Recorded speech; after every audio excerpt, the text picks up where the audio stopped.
Water colour एक खूप free, सुंदर, फ्लेक्झिबल असा पेंटिंग मीडिया. या व्हिडिओचा पहिला भाग मी अपलोड केलेला आहे. तुम्ही जर तो भाग पाहिला नसेल तर त्याची लिंक मी डिस्क्रिप्शन बॉक्समध्ये दिलेली आहे. तो व्हिडिओ जाऊन आधी नक्की पहा. नमस्कार टू ऑल द कलाकार. माझं नाव सिद्धी. स्वागत आहे तुमचं आपल्या लाडक्या चॅनलमध्ये ज्याचं नाव आहे रेघोट्या.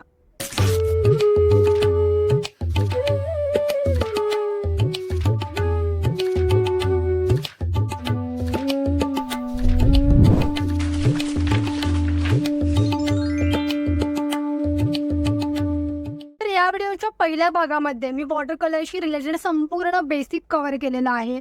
त्याचा इतिहास, त्याच्यासाठी लागणारं मटेरियल, त्याचे कुठले टेक्निक्स आहेत, त्याचे सगळ्याचे ट्युटोरियल मी पहिल्या भागामध्ये कव्हर केलेले आहेत. त्या सगळ्या टेक्निक्स यूज करून एक सुंदर असं लँडस्केप पेंटिंग कसं तयार करायचं ते आपण या व्हिडिओ दरम्यान पाहणार आहोत.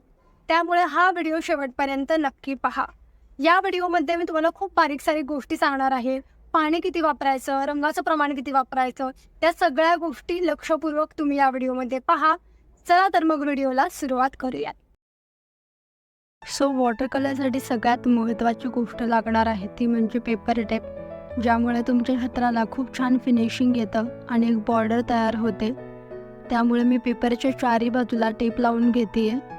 त्यानंतर मी यूज करत आहे HB पेन्सिल, एक राऊंड ब्रश, एक 0 ते 4 नंबरचा छोटा ब्रश, एक फ्लॅट ब्रश वॉश देण्यासाठी, एक ड्राय ब्रश पंचिंगसाठी. त्यानंतर वॉटर कलरचे 18 शीट्सचे केक कॅमल्सचे यूज करते आहे मी. त्यानंतर पाणी आणि कॉटन.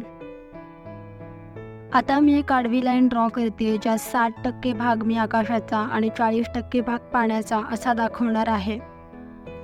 मी गावाकडचं असे छान निसर्गाच्या कुशीत असलेलं घर दाखवण्याचा या चित्रामध्ये प्रयत्न करणार आहे. एक छान कौलारू स्वप्नातलं घर, त्या शेजारी असलेलं एक सुंदर मोठं झाड, हे सगळं मी या चित्रामध्ये दाखवण्याचा प्रयत्न करणार आहे. तुम्ही एक बिगिनर असाल तर लाईट स्केच करून घ्या आणि ते जर का फायनल झालं तर मग ते थोडंसं डार्क टोनमध्ये स्केच करून घ्या.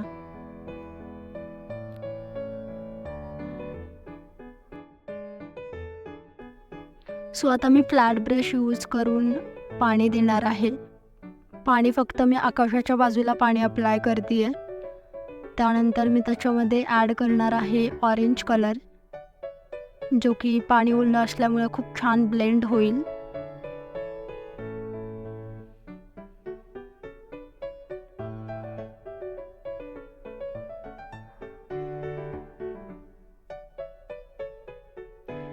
त्यामध्ये मी यूज करते वर्मिलियन कलर, जो ऑरेंज आणि रेडचा मिडल शेड आहे. तो पण मी पाण्यामध्ये आणि ऑरेंज कलरमध्ये खूप छान ब्लेंड करून घेते.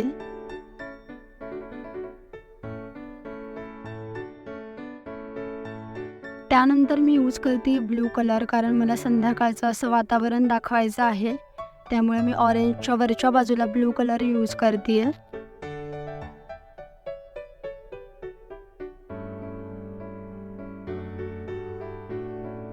हा कलरसुद्धा खूप छान ब्लेंड करून घ्यायचा ऑरेंज कलरमध्ये. आता मी ॲड करते थोडा क्रिम्झन आणि अल्ट्रामरीन ब्लू कलर यूज करून थोडासा व्हायलेट कलर. तो सुद्धा स्कायच्या इफेक्टसाठी खूप छान वाटतो, त्यामुळे मी थोडासा अप्लाय करते.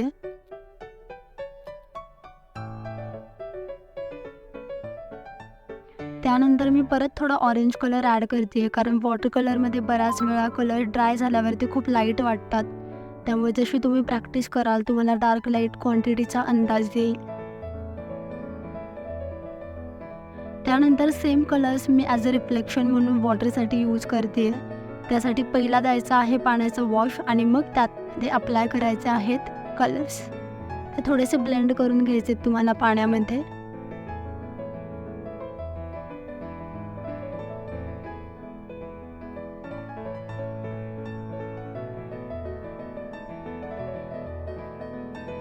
मी पहिला ॲड केला आहे ऑरेंज कलर आणि त्यामध्ये आता ब्लेंड करते ब्लू कलर.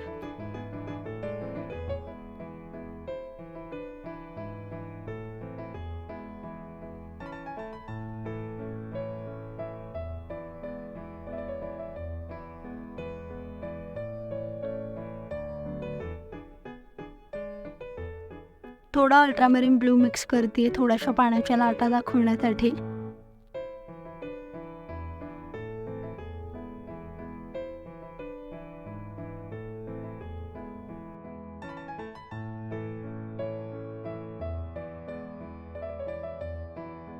आता मी यूज करते राऊंड ब्रश. तो यूज करून मी ब्लू कलरमध्ये थोडासा ब्लॅक कलर ॲड करणार आहे झुडपं दाखवण्यासाठी. ब्लॅक कलर ॲड करते कारण मला थोडासा संध्याकाळचा असा लुक दाखवायचा आहे. त्यामुळे संध्याकाळी थोडंसं गडद छाया ती झाडांवरती पसरते. त्यामुळे मी ओल्या पाण्यामध्येच ते मिक्स करते. त्यामुळे खूप सुंदर इफेक्ट येतो त्याला आणि कधी कधी खूप नॅचरली ते मिक्स होत जातं. अनएक्सपेक्टेडली खूप छान पेंटिंग तयार होतं.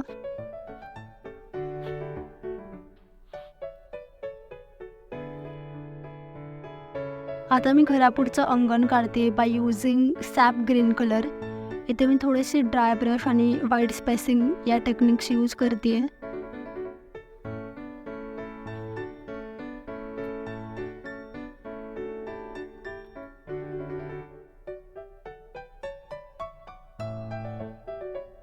थोडासा ब्लूइश कलर ॲड करायचा थोडा संध्याकाळचा लुक येण्यासाठी.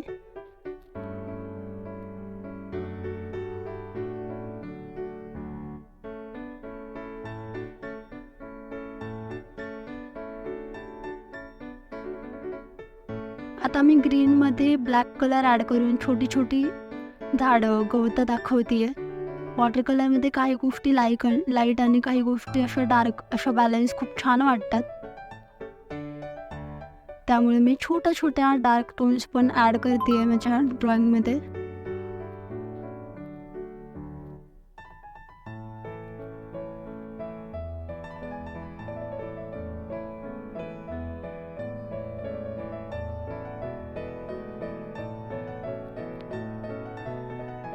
आता मी थोडी पुढे झुडपं काढते त्यामुळं घर असं लांब आहे असं फिलिंग येईल.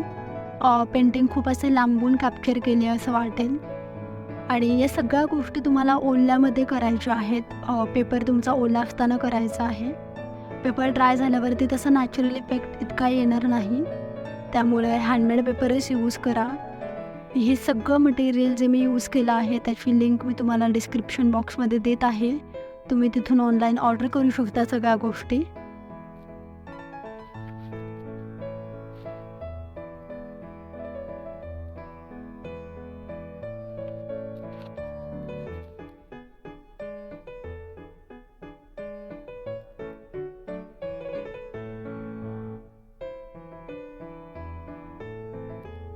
थोड्या पाण्याच्या लाटा ॲड करायच्यात.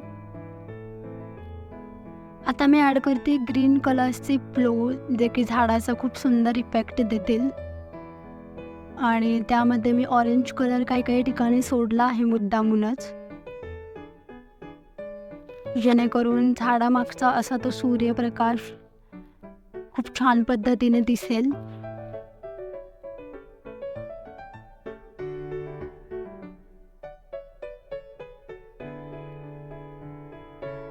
आता मागच्या घरासाठी मी यूज करते थोडासा पर्शियन ब्लू कलर तर थोडासा ब्लॅक कलर, कारण मला ते घर जास्त हायलाईट करायचं नाही आहे. सो तिथे मी थोडेसे डल कलर यूज करते.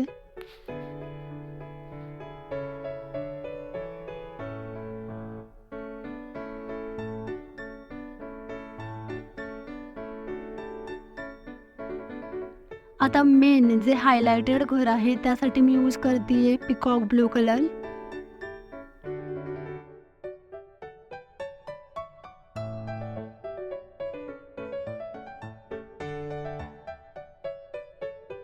आणि त्यामध्ये मी यूज करणार आहे थोडासा ऑकर कलर, ज्यामुळे थोडेसे असे एस्थेटिक असे लुक येतील त्याला.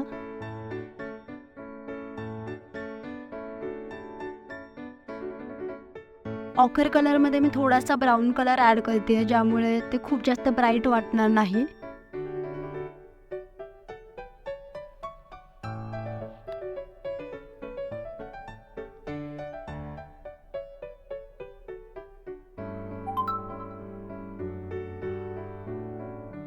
त्यानंतर घराच्या साईडच्या भागाला मी अल्ट्रामरीन ब्लू कलर यूज करते अगेन. तो कलर थोडासा फ्रेश वाटतो ब्लू शेड्समध्ये.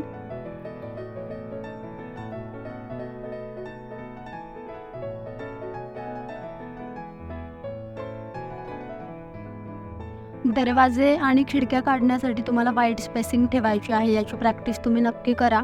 त्यानंतर मी ॲड करते थोडेसे डार्क टोन जे की शॅडो दर्शवतील माझ्या चित्रामध्ये, आणि त्यासाठी मी थोडासा ब्लॅक कलर ॲड करते. आता मागच्या घराचं छप्पर काढण्यासाठी मी ऑकर कलर यूज करते अगेन, कारण ते मला थोडंसं हायलाईट करायचं नाही आहे.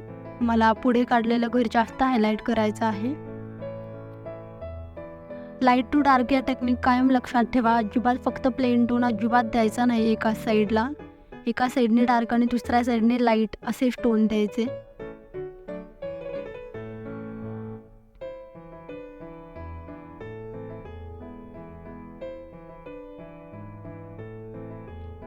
त्यानंतर आपल्याला डिटेलिंग्स ॲड करायचे आहे खिडक्यांसाठी आणि दरवाजांसाठी by using brown and black colour.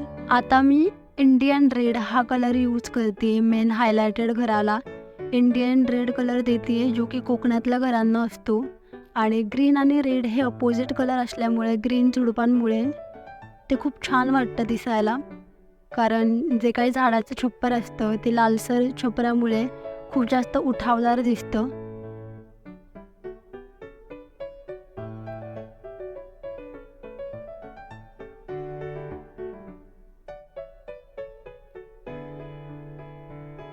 आता मी ॲड करते ड्राय ब्रश टेक्निक. ती यूज करून मी झाडाचं खोड काढणार आहे.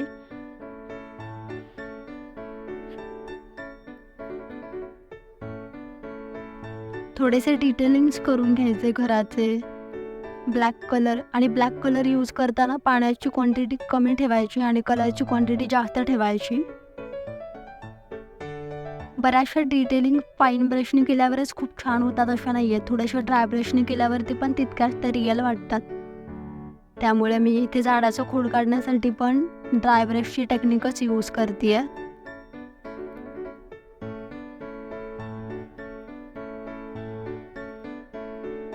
त्यानंतर मी आता चित्रामध्ये फायनल डिटेल्स ॲड करते आहे.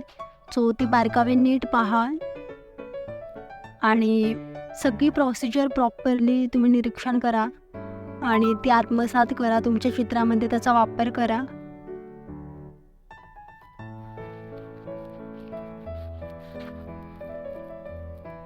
हे पेंटिंग जर का तुम्हाला आवडलं असेल तर ते नक्की रिक्रिएट करा. इंस्टाग्रामवरती मला टॅग करा, मेन्शन करा. मी तुम्हाला छान छान रिव्ह्यूज नक्की देईन त्याविषयीचे.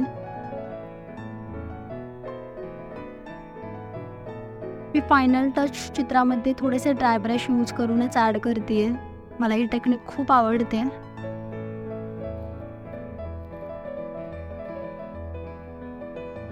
आणि मी एक्सायटेड आहे आता चित्र कंप्लीट झाल्यावरती. चिकट टेप काढल्यावरती ती जी फ्रेम तयार होते ना नॅचरली ऑटोमॅटिकली, त्यामध्ये इतकी सॅटिस्फाईंग ती प्रोसिजर आहे संपूर्ण. खूप छान वाटते. आणि आता फायनली मी ते प्रोसिजर करते आहे. आता त्या सेलो टेप्स काढल्यानंतर, पेपर टेप काढल्यानंतर खूप छान वाटतं. ते फ्रेम तयार झालेले असते नॅचरली. आणि हे चित्र आहे आपलं रेडी. हे नक्की तुम्ही रिक्रिएट करा.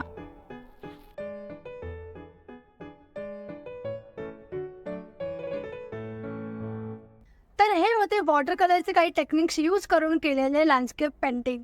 जर का या व्हिडिओमुळे तुमच्या कामामध्ये एक व्हॅल्यू ॲड झाली असेल तर चॅनलला नक्की सबस्क्राईब करा, लाईक करा, शेअर करा. आणि हे जे लँडस्केप पेंटिंग आहे ते तुम्ही रिक्रिएट करा. आणि ते जर का तुम्हाला मला दाखवायचं असेल तर माझ्या इंस्टाग्रामच्या पेजवरती नक्की व्हिजिट करा. तिकडे मला टॅग करा, मेन्शन करा. त्याबद्दलचे रिव्ह्यूज मी तुम्हाला नक्की देईन.